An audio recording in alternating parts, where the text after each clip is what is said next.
தாய் தமிழ் உறவுகளுக்கு வணக்கம். தேர்தலில் போட்டியிட சீட்டு இல்லை. தேர்தலில் போட்டியிட சீட்டு இல்லை. அதிமுகவிலிருந்து விலகினார் என்ற தலைப்பில் இந்த காணொலியை காண்கிறோம். தேர்தலில் போட்டியிட சீட்டு இல்லை. அதிமுகவிலிருந்து விலகினார். 2026 சட்டசபை தேர்தல். ஏறத்தாழ எதிர்க்கட்சியாக இருக்கிற அதிமுகவில் தற்பொழுது சீட்டு கேட்பதில் கடுமையான போட்டி ஏற்பட்டுள்ளது. ஏனென்று சொன்னால், வருகிற தேர்தலில் வெற்றி பெற்று அதிமுக கூட்டணி ஆட்சி அமையலாம், மந்திரி சபையில் இடம்பெறலாம் என்ற நோக்கத்தோடு சீட்டு கேட்பவர்கள் எண்ணிக்கை அதிகமாகியுள்ளது. கடுமையான போட்டி ஏற்பட்டுள்ளது.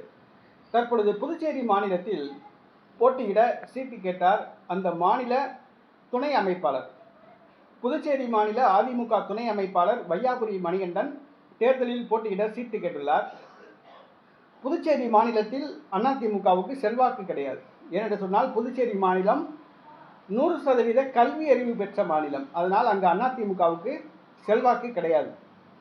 அதிமுக பாஜக கூட்டணியில் 2 தொகுதிகளில் மட்டும்தான் போட்டியிடுகிறது. ஆக அதில் கடுமையான போட்டி ஏற்பட்டுள்ளது. அந்த மாநில துணை அமைப்பாளர் வையாபுரி மணிகண்டன் போட்டியிட வாய்ப்பு கேட்டிருந்தார். சீட்டு கொடுக்கவில்லை. இதன் காரணமாக அதிமுகவில் இருந்து அவர் வெளியேறியுள்ளார். அவர் தமிழக வெற்றி கழகத்தில் இணைய உள்ளதாக கூறப்படுகிறது. சீட்டு கிடைக்காத அதிமுகவை சார்ந்தவர்கள் பலர் தமிழக வெற்றி கழகத்தில் இணைந்து வருகிறார்கள்.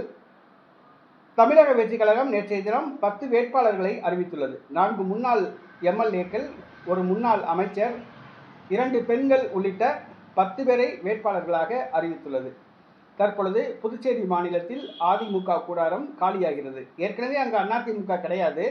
ஏன்னா அது படித்தவர்கள் உள்ள மாநிலம். இப்போ இருக்கிற கொஞ்ச நெஞ்ச பேரும் இப்போ காலியாகிட்டு இருக்காங்க.